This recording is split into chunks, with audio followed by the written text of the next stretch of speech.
안녕하십니까, 조로입니다. 오늘은 제가 조로님께 면접 봤을 때 이 사람은 떨어뜨리고 싶다. 그러니까 보통은 붙일까 말까 고민을 하게 되는데 얘는 좀 떨어뜨려야겠다 이런 생각이 들게 하는 면접자들이 있다고 해서 이 영상을 찍게 됐어요. 어떤 분들이 있을까요? 일단 사실 떨어뜨리고 싶은 사람 알게 되면 최소한 이것은 좀 피해가야 된다는 거 알게 되지 않을까 싶어가지고 준비한 영상이고요.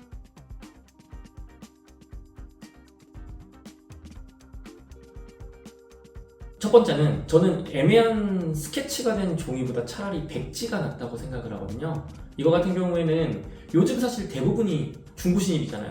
그리고 경력직 같은 경우에도 사실 해당되는 말인데 본인이 좀 알고 있는 것, 그리고 본인이 10년 정도에 막 5개 회사 이렇게 막 돌아다니지 않는 이상 사실 한 회사나 두 회사 정도에서의 그 회사의 관습과 그 회사에서 배우고 느낀 교육 이런 걸로만 한 회사 두 회사에서만 경험한 거거든요. 그래서 전 회사에서 배웠던 교육 방식이나 심지어 업무 프로세스 같은 그것조차도 100% 맞다는 판단을 하지 않으셨으면 좋겠어요. 내가 알고 있는 것 사실 명확히 이해하는 건 중요한데 면접관이 좀 다르게 일했을 수도 있고 또 내가 알고 있는 게 틀릴 수도 있다 이런 걸 좀 알아야 되는데 이게 좀 잘 안 되면은 좀 문제가 발생하기 시작해요. 이거 같은 경우는 도PD가 이런 경우 좀 많이 봤다고 들었는데 맞아요. 이게 진짜 이사팀에서도 인사 프로세스, 채용 프로세스 경험할 거고요. 영업직 같은 경우에도 내 선배랑 같이 교육 나가서 영업하는 과정 배웠을 거고요. 마케터들도 애매하게 마케팅 배워서 면접 볼 때 내가 다 잘 아는 것 마냥 그 회사에서 배웠던 게 맞는 것 마냥 얘기하는 친구들이 꽤 많대요. 굉장히 면접관 입장에서는 쟤 뭐야? 이상한 걸 가지고 맞다고 생각해? 쟤 고쳤을 수 있겠어? 이런 생각하게 되는 건가? 맞아요. 그래서 차라리 그냥 아무런 중고신입 아니더라도 백지 상태의 친구가 낫지 얘 다시 베껴서 교육시키는 거 더 힘들겠는데? 맞아. 이런 생각 드시는 분들이 되게 많다고 합니다. 좋습니다. 일단 이게 그래서 첫 번째였고 그래서 차라리 그냥 모르는 대로 가는 게 낫지 너무 자기가 아는 게 맞다고 우기지도 말고 고집 부리지 말라 이런 얘기 좀 해주고 싶고 그 다음에 두 번째 얘기를 좀 드리고 싶은데 이거 같은 경우에는 제가 말 잘할 때랑 못할 때 차이가 어마어마한 친구를 좀 얘기하고 싶어요. 일단 이거 같은 경우에는 당연히 나오는 이유가 뭐냐면은 100% 스크립트를 만들어 놓은 거는 말을 잘한 거고 그럼 스크립트를 안 만들어 놓은 질문 들어오면 말을 못하는 거거든요. 이거 근데 문제가 뭐냐면은 준비했다고 느껴지면은 그냥 망하는 겁니다. 보통 이제 사람들이 말을 조리 있게 잘할 때는 준비 많이 해오셨네요 아니면 말씀 잘하시네요 하는데 약간 비꼬는 투로 말하는 거 있잖아요. 그게 보통 갭 차이가 많이 날 때 그래요. 저는 그래서 어떤 얘기까지 하냐면 이렇게 얘기를 해드리고 싶어요. 본인이 만약에 말 잘할 때가 한 이 정도고 말 못할 때가 한 이 정도라고 가정해 볼게요. 무슨 내가 딱 질문 들어왔을 때 막 신나게 말을 했는데 다음에 처음 들어본 질문에 탁 막혀가지고 어버버 된다. 그러면 저는 이 갭을요 제일 좋은 건 사실 못할 때도 이만큼 올리고 잘할 때를 이만큼 내려가지고 비슷하게 느껴지게 만드는 건데 이게 안 되면 저는 극한까지 내리라 그래요. 본인이 못할 때까지 내리라 그래서 본인이 어버버 한다 약간 이러고 생각한다 그러면은 자기가 만든 스크립트조차도 하면서 생각하면서 들어가게 만들어서 잘할 때와 못할 때 차이를 비슷하게 만들어서 갭을 줄이는 거를 추천드리고 싶어요. 이게 두 번째였고요. 그 다음에 세 번째는 제가 좀 특이한 얘기를 좀 할 건데 일단 제가 이거는 결핍이라는 표현을 좀 할게요. 예를 들면은 결핍이 느껴지는 사람을 뽑기 싫어한다 이 얘기를 좀 드리고 싶은데 사실 여러 가지 결핍이 있겠어요. 많은 결핍이 있겠지만 대표적으로 예를 들어서 외모 결핍이라고 좀 얘기를 한번 해봅시다. 우리가 이거는 좀 조심해야 될 게 외모를 말하는 거니까 잘생기고 예쁘다 이런 게 중요하다는 얘기가 절대 아니에요.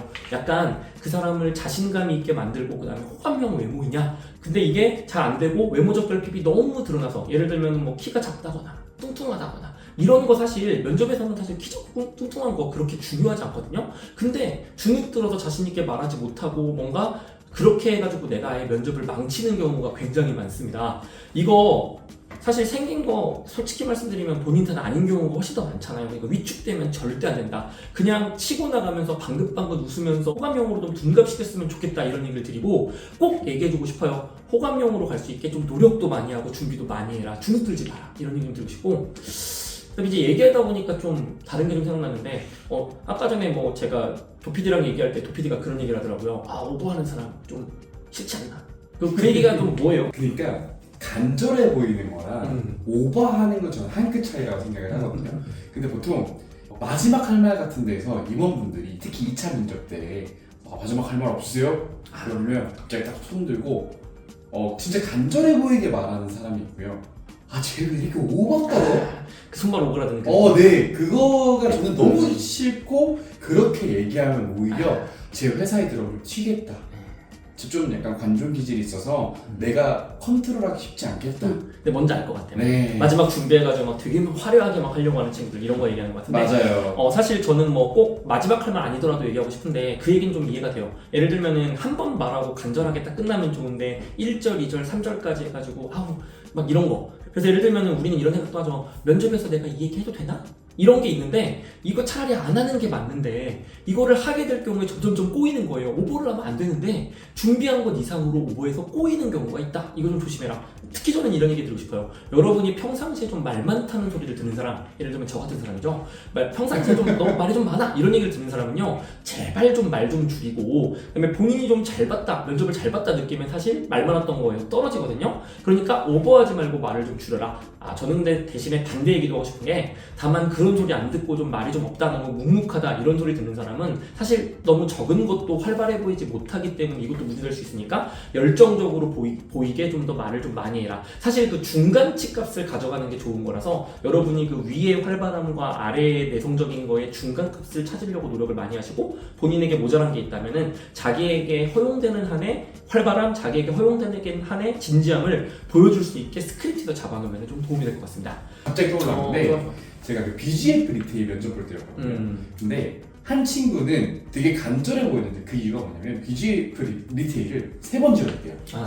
자기는 이 회사에 들어오고 싶어서 3번이나 서류를 넣었고 정말 4번째 이 어렵게 얻은 기회에서 좋은 결과를 받고 싶다. 이건 간절해 보이는데 어떤 친구가 있었냐면 자기가 홈플러스 영업을 했던 이 경험이 다 BGF 리테일에 오기 위한 경험이었다. 알 것 같아요. 이렇게 말씀을 하시더라고요. 근데 이거 누가 봐도 아닌 거 알잖아요. 그러니까 이런 오버는 좀 안 했으면 좋겠다. 완전 이해됩니다. 네, 이런 좀 생각이 떠올랐던 것 같습니다. 그래서 오늘 브로님께서 좋은 얘기 4가지 해주셨는데 이 4가지 잘 유념하셔서 오버하지 않고 좋은 면접 결과 갖길 바라면서 영상 마무리하도록 하겠습니다. 감사합니다. 감사합니다.